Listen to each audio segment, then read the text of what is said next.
And welcome to another This is the Music podcast. Today I'm joined by Angus, Benji, Sam and Ollie of Lockin, who fans and critics are tipping to be one of the bands to watch for 2021.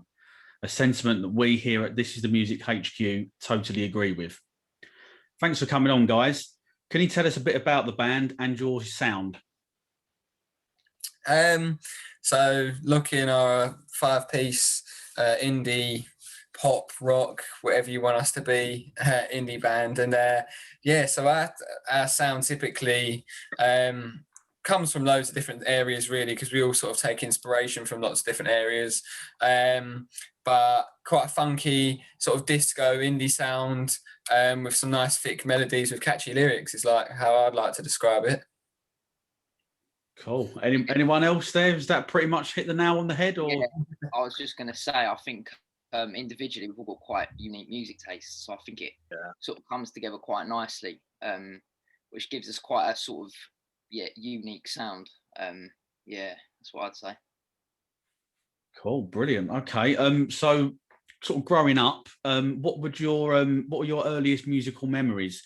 Are there any particular songs or albums that stand out? Obviously, just off the back of the last question, it sounds like there's going to be quite a unique answer to this one, I reckon.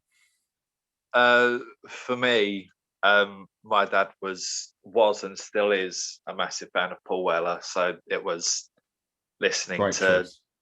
all of the Jam, all of the Solo, all of Style Council over and over again, and a general dislike of Coldplay. That was what I was raised on.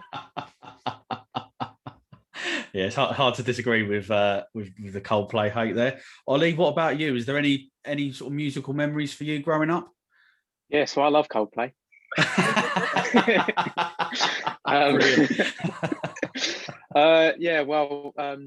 think the first band I properly got into was, I think, like the first one I properly simped over, to say the least, was probably 1975. I remember the first gig I went to. Well, call it a gig. It was a Glee concert at the O2. I'm not sure you meant to admit that. That's it. I like how you're keeping the rock and roll dream alive there, Ollie. Yeah, definitely. Yeah. So I'd say the earliest band I probably got really into was 1975, but I had a load of sort of pop, to say the least, back then. But I think I've always been an indie boy at heart that loves a bit of Linkin Park, which is weird, but I've always loved Linkin Park. Angus, how about you? Have you got similar tastes to Sam and Ollie, or are you at the other end of the scale altogether? So the first sort of guitar music I started listening to a lot was probably AM by Arctic Monkeys. In terms of live bands, the first sort of live band I saw that put me in a trance that I've never really come out of since is probably The Foals. I went to see them at I think it was Victoria Park when I was about 14, 15.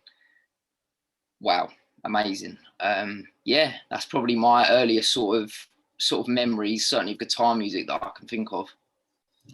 Okay, and Benji, how about you? Mainly brought up on pop music, listening to the general pop music, really. But as I started getting older, my brother sort of listened to a bit of indie music. Like, he was really big on Catfish when they were first coming through, so I started listening to them, and then started listening to a band called The Hunter a little bit. But I've sort of swayed away from that now. Yeah, less heavy. So I love Catfish still, but not so much The Hunter. Now I sort of more like some Australian bands like Sticky Fingers. They're a bit more like chilled out, sort of some reggae, like some psychedelic rock sort of stuff. But yeah, more indie, really indie stuff, like proper indie, like rather than indie rock stuff. So yeah, we all take loads of different like inspirations, and we've all been brought up on different music. I think that's what really makes our sound. Yeah, definitely. There's definitely some great choices in there, and a couple of bands that I personally haven't listened to. So I'll hopefully, and maybe the listeners as well, might check them out as well. So how did the band start? I sort of understand that there was you got the name from being in a pub. Is that correct? Yeah, I'm going to take lead on this because I take full credit for starting the band, because I think I would have been 16. None of us could play any instruments. Angus could play drums, and kind of turned to him and said, should be in a band, start a band. Just to interject, I have played the drums from when I was 7, so I could play an instrument. But you weren't in the band at that point. So it was me, Angus, and 2 other friends, and then we realised we needed a singer, so we roped in Benji, and then sort of after a couple of practices and realising that we could sort of take this another level higher, we had the awkward breakup conversation of the band, really. And afterwards, we knew Ollie through a mutual friend, found out he played drums, and then we met Paddy at Community Festival in Finsbury Park. That was July 2019. Yeah, and then so I was just saying to Mark before the podcast started that we then went to Reading Festival, and Paddy was there as well, wasn't he? He sort of joined along with us there, so that we sort of properly got to know him there, I guess, as well. Yeah. And then we had our first practice September 2019. But obviously we didn't release any music till March 2020, which was a demo. But yeah, it all really started just because me, Sam, and Angus went to school together. Well, Ollie did as well, but he was a year above. But yeah, me, Sam, and Angus went to school together, and then as Sam said, he started something with Angus and a couple other friends, and then I come along as well. But yeah, it's all just sort of progressed, and that's why where we are today. We weren't really put on a plate or anything. It wasn't given, like, we sort of just kept pushing through just to see what happened, really. Do you know what I mean? Yeah, oh, that's great. It's good to see you've sort of gone through the various processes and, started off almost like literally at the bottom rung, really, and now where you are now. It's great to see. Okay, so what's the process for writing songs? Does someone come up with a riff or a drum beat, and then you write your lyrics around that, or do you do it the other way around? Someone has the lyrics and then the drum beat and the riffs and that start that way? Angus? So usually I'd say nine times out of 10 our songs start with chords either me or Paddy will have come up with, and then it is really just a process of all individually chipping in. Stace does his thing on the drums, Sam does his thing on the bass, and obviously we'll give input to each individual part, and it just starts to come together really nicely.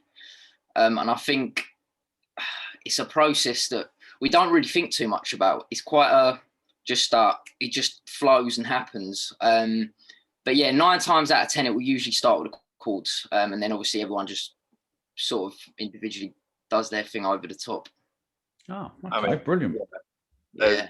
It's a process that we've sort of developed over the year of practicing together, because say a couple of weeks back we started writing something and no one spoke a single word, and within 10 minutes we'd written a song, and we were like, oh, okay, yeah, this is quite good. That was fun. It's just how we've become comfortable with like each other, and we all know each other now so well that sort of the process it's just become a lot easier. At first we'd sort of come to practice and be like, right, we need to write a song, we need to do this, whereas now it's more of like a natural thing. It's more like, are we feeling a song? Well, let's see what you've got to bring to the table, and then we'll see how we all feel with it. Sometimes Paddy or Angus might bring some chords, and we might be like, it's not working today, let's move on, let's just practice some old tunes, let's practice our set list, blah blah blah. So we sort of don't really like to overthink this the scenario too much. We sort of just let it happen. Okay, great. Sounds like you've obviously got a good, very excellent process in fact going on, which is great to hear. And great for us fans as well to, it seems to be that quite easy for you sometimes, which is great. So you released 3 songs in 2020, Teenager, Rosy Cheeks and Get Over It, which has resulted in a highly impressive and combined total of 80,000 streams across on Spotify. How do you feel about hearing figures like that? Is it, does it surprise you, or did you always feel that the songs were good enough to get that amount of streams in the amount of time they've been released so far? Stace, you go first. I did just laugh a little bit when you said 80,000, because I didn't realise it was that many, to be honest with you. That actually, hearing 80,000 is quite mega to hear, actually, because mean, it just goes to show. I mean, I think we've always had like the confidence that we could produce and release some good songs, but I think to have the reception it's received is like beyond kind of what we ever expected. But yeah, it's just the fact that we've got so many people. We've got nearly 5,500 monthly listeners. It's just like, I just think it to be at the stage we're at and have this much support in a sense it's something just not to take for granted. And I think we're definitely like really appreciative of everyone's support, and it's better than I think we ever expected it to be. Oh, okay, brilliant. So obviously you've got a new 2-track sort of EP, I guess, coming out at midnight tonight.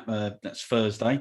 A bit of a surprise announcement for the fans. Obviously, the 2 songs on there are called Someone I Used to Know and The Train, which I think personally are great songs. Obviously, a bit of a different sound to the 3 tracks that we just mentioned. What was the influence behind the 2 new songs? It's a bit of a shame Paddy ain't here, because he was like a massive part in like the sort of writing of them songs. But I think obviously our songs that we've released so far have been very upbeat and dancey tunes, and I feel like we just wanted to bring something, a different side of Locking to the table, and a different side to the supporters haven't really seen yet. And I thought that we obviously, the reception we got off the Get Over It release was mega, so we were just like, we just want to give something back. So we've been working on this little project, these acoustic songs, so we were like, let's just get them out there as soon as. Yeah, we all love the songs, don't we, boys? Yeah. Really like the songs. Okay, so you've obviously recently sold out London's Water Rats, and I know looking at your various tweets across your and Instagram feeds, etc., that obviously you're all absolutely buzzing at that, and I personally can't wait for the gig either. Let's hope that it definitely does go ahead. Obviously, it's such an iconic venue. Are there any other venues that you've got ambitions to maybe play out in the future? Go on, Angus. Yeah, so I think we all agree that sort of one place that we really do want to play is sort of Brixton, O2 Brixton. But just because we've all been there so many times, you know, when we were younger, to see various different artists.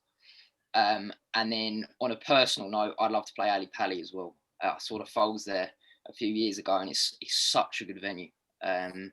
Yeah, I'd love to play Ali Pali. Is there? I think, yeah, echoing Angus there, Brixton definitely, because Benj mentioned the Hunter earlier, and the first gig that sort of I went to with friends was the Hunter in January, like 2018, maybe. It might have been 2017. Yeah. Crikey.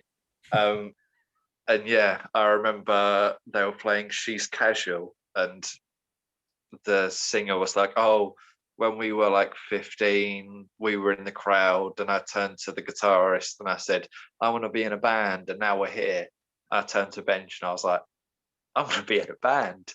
And then there was like a 2-year process, and then here we are. Yeah, but wow, great influence. Finsbury Park as well. Finsbury Park, because again, it's where we met Paddy. Yeah. We've been to community festival for God knows how many years. But yeah, just an outside gig in London. And also, something we don't mention enough really is the shit heap that is the London Stadium. I mean, we wouldn't mind playing there, I guess. Like, if we get a bit of a home crowd in, and you know, get a load of West Ham fans in as well, you know, I think that'd be a pretty big gig. I've heard the acoustics are actually quite good at London Stadium. I've heard they're not too bad. So obviously it's a massive stadium, so that would be huge to play there. Technically, we have already played London Stadium, haven't we? Because before the West Ham Crystal Palace game, there was a certain Rosy Cheeks that was played on the monitors. Yes. Was there not? Yes, I vaguely remember this. Yes, we played to an empty London Stadium. It was class. So moving on from empty stadiums, and while we're on the theme of football, so you've recently just been played on legendary football show Soccer AM. You've also sold out, as we just mentioned, Water Rats, and also as well you've been playing, had some airplay on Steve Lamac's BBC Six Music show. All three, obviously, fantastic achievements. Which one of them are you most proud of? Probably a tough one to ask, to be fair, but I'll throw it out there. That is a good question.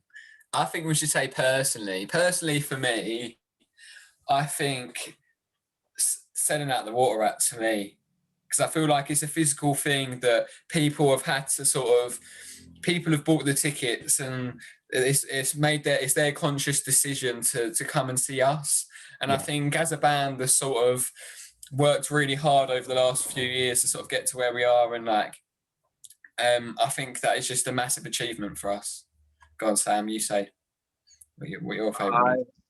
I think I'd probably have to go for Water Rats as well, because we were all sort of quietly confident that we'd be able to sell it out, but none of us were expecting A, to sell it out in the first day, and B, sell it out within 6 hours. So yeah, sort of the boost that we had from that and the support that we got was incredible, to say the least. How about you, Ollie? It's a tough one. They've all got their good parts about it. I mean, you look at going on Soccer AM, how much that's boosted us, how many monthly followers we've gained, how many more listens we've got, and actually how that's kind of possibly stemmed more of a demand to get to the show, the Water Rats, because I'm pretty sure there's people that we know that have missed out on coming to the Water Rats gig, because people that we have no connection with, that are genuine true fans, that have heard us on Steve Lamac's show or have heard us on Soccer AM, that have bought tickets instead, but they acted quicker because they're the true fans that we don't know, but they're there to listen to the music. I don't want to slag off any of our friends that have missed out for being a bit too slow, but they are supposed to be our biggest fans, aren't they? But I just think I probably would have to agree with the Water Rats, because people are it's a monetary thing. People are paying to come and see us, albeit quite a lot of them will be friends and family, but it's still their money, their hard-earned money, albeit it's £7 a ticket, but it's still £7. But I mean, actually, it's mind-blowing to say the least, and I am a bit speechless that quite how quickly we sold out. I mean, I think we had a bit of a target of let's try and sell out in 48 hours. Well, let's half that, half it again, and then half it again. Oh well, we've got 6 hours. Okay, I think it's still kind of it's hard to take in. It's a lot to take in, but it's just that shows that we've got so much support backing us, and all of them have their own sort of individual specialties in our hearts. Sure. And how about you, Angus? Are you in agreement with the other three, or have you got your own opinion on that? Soccer AM for me was mega, because I've watched that for years, so to be on that was pretty good. But I would have to agree and echo what the boys have said about Water Rats, and I think just the fact we did sell it out within a day is just so encouraging for us. Really, really encouraging going forward. I'd echo what the boys have said about Water Rats. Okay, right, brilliant. Well, you'll be pleased to know this is the last question. So you're hosting a dinner party. Which three musicians or artists, dead or alive, would you invite? And you can either do this as a band, or you can just do it as individually, however you feel comfortable would fit. I'm going to have to go individually. I'm sorry. I've got my three already. Oh, guys, Sam, you start. First, Bowie. That doesn't need any explanation. Just a god throughout several decades. Second, Bill Withers, because he's such an underrated songwriter, in my opinion. His first two records are flawless. I've just heard that Arsenal have scored again, so we're now ahead on aggregate. But hey. And third of all, a left field choice, a Brazilian bossa nova artist from the 70s called Erasmo Carlos, because genuinely, I think it might be his third record I started listening to during the first lockdown, and it has very quickly become my favourite record of all time. And it's just sort of astonishing how there's so much out there that you have no idea about. And then once you listen to it that first time, that's it. That's all you want to listen to. Okay, who wants to go next? I'll go on then. Right, my one. I think I'll start with Liam. I think it's gonna be a worldie of a night if Liam's there. I think it'll get a bit tasty. And then another front man, Dylan Frost. He also is a bit of a nutter, and I reckon he has a good party. So I reckon that'll be a good night. And then I think maybe Bez from Happy Mondays. I think that'd be class. I think them three in the room together would just be an unreal mix. It'd probably end up in a massive scrap with food getting flown all over the place. But yeah, I think that'd be my dinner party. No offense, Ben, you're not hosting a dinner party, you're just hosting a party. Oh yeah. That's so true. Yeah. Go on, Stace, you go next, mate. So I think one person, even if it was non-musicians, I'd still go Chester Bennington from God Bless His Soul from Linkin Park.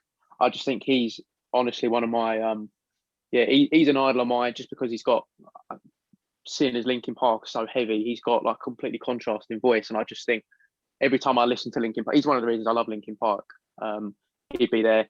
I'll probably have to say Keith Moon because he's my idol. As a drummer, I mean, Sam always turns to me and says, Ollie, Stace, moon it. And that doesn't mean get my arse out. It does mean just do a load of random fills. I think just to be a bit controversial, probably Chris Martin, because I do love Coldplay, and just to piss off the other boys, I go Chris Martin. And Angus? I'll go Johnny Marr. I love Johnny Marr. Jimmy from the Foals. He's a funny geezer, Jimmy from the Foals. And last person, who would I go for? I would go for.